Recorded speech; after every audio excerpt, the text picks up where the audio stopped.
Welcome to Green Park Station in Bath. This station opened in 1870 and for most of its life it was known as Queen Square Station up until 1951 when the railways were nationalised. I'm really excited. Let's go have a look around. This platform would have been filled with excited passengers because this was a vital link to Manchester in the north and Bournemouth in the south. The station itself consisted of two wooden platforms which can still be seen today. Lying between them there were 4 tracks, and I've been told you can still see where they were underneath the boarding, now covering the gap. The station was especially busy on the weekends, and the lines did struggle to cope with passing freight heading to and from Somerset coalfields. Staff would gear up for what was known as Super Saturdays, when travellers would be passing through to get to their holiday destinations further south. The theme follows suit today with the famous Saturday markets, which are held right here in the station.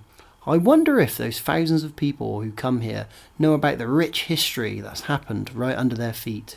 Behind me is the heart of the station. Now this place would have been a hive of activity of holiday makers heading off on their destinations, and no matter what time of day there was always a simmering train waiting at the platform. In 1942 a bomb went off, blasting out all the glass on front of the station, and it's still not been replaced till this day. Right here in this position there was an old HM bonded store where goods could have been kept in bond so they didn't have to pay duty on them until they needed them. Right here. The platforms would have ended roughly around here, and behind me is Avon Bridge, which is a fine example of a Tang truss bridge. There was 4 lines that were exiting the station, and 2 would have come across this bridge and 2 on the other side, and then they would have headed off to the main lines and the branch lines.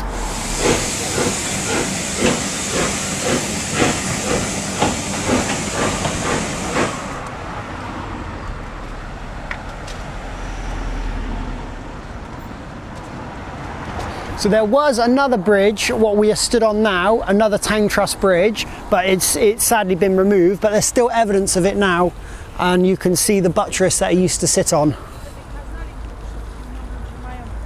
To the right of me is the River Avon, which had its own bustling industry. But what we're heading towards now is the old goods yards.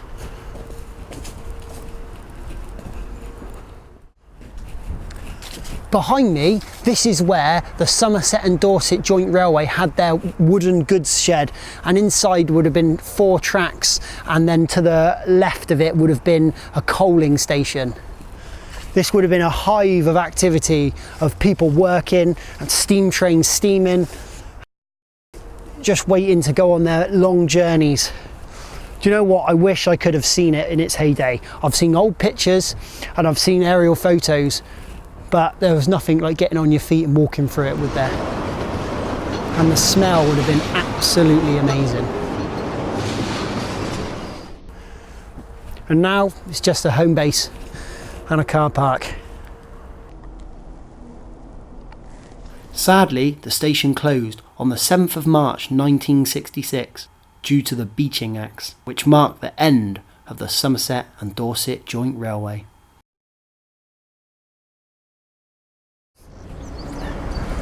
Well, that's all we can do today. I definitely want to come back. This is a really good place and I think there's loads more to see. But should we go and see something else?